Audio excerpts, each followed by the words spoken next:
सियासत और विरोध जारी है। कांग्रेस ने इस मुद्दे को लेकर राजस्थान सरकार को घेरने की मेगा तैयारी कर ली है। दरअसल राजस्थान कांग्रेस के नेता और कार्यकर्ता 19 जिलों में अब विरोध प्रदर्शन करेंगे। ये सरकार बनी तब से पहले दिन से ये प्रयास है कि जो माइनिंग माफिया है या माइनिंग का कारोबारी है, जो हो सकता है पट्टे लेके कर रहे हों, वैध पट्टे भी हो सकते हों, इन सब के लिए ही ये काम किया जा रहा है। और जो माइनिंग लॉबी है उसकी 50 खानों को चालू कराने के लिए सीटीएच का जो एरिया परिवर्तित करने की जो बात की गई थी, ये भी केंद्रीय मंत्री के रहते हुए की गई है।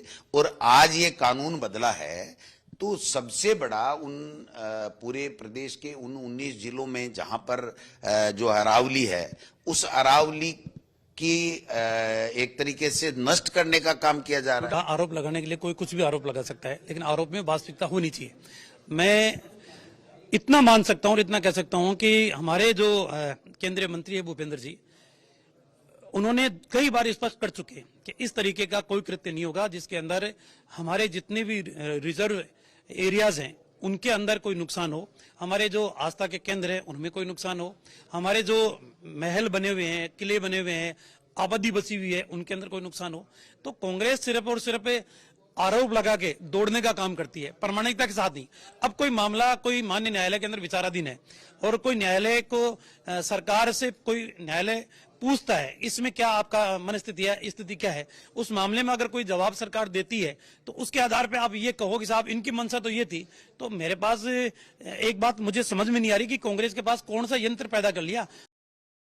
अब आगे बढ़ते हैं। दिल्ली सहित पूरे एनसीआर में ग्रैब की पाबंदियां लागू है और उसके तहत क्रेशर और खनन कार्य पर पूरी तरह से रोक लगा दी गई है। लेकिन अलवर के रामगढ़, राजगढ़, टहला सहित पूरे क्षेत्र में खुलेआम खनन गतिविधियां चल रही हैं। खनन के लिए नियम बने हुए हैं। नियम के मुताबिक रात के समय ब्लास्टिंग होनी चाहिए, लेकिन रामगढ़ क्षेत्र के एक गांव में खनन माफिया खुलेआम दिन के समय ब्लास्टिंग कर रहे हैं। 4 से 5 दिन पुराना एक वीडियो सोशल मीडिया पर तेजी से वायरल हुआ और इस संबंध में जब आज तक की टीम गांव में पहुंची तो गांव के हालात बेहाल नजर आए। खनन माफियाओं के डर से ग्रामीण डरे हुए हैं और खौफ में जीने को मजबूर हैं।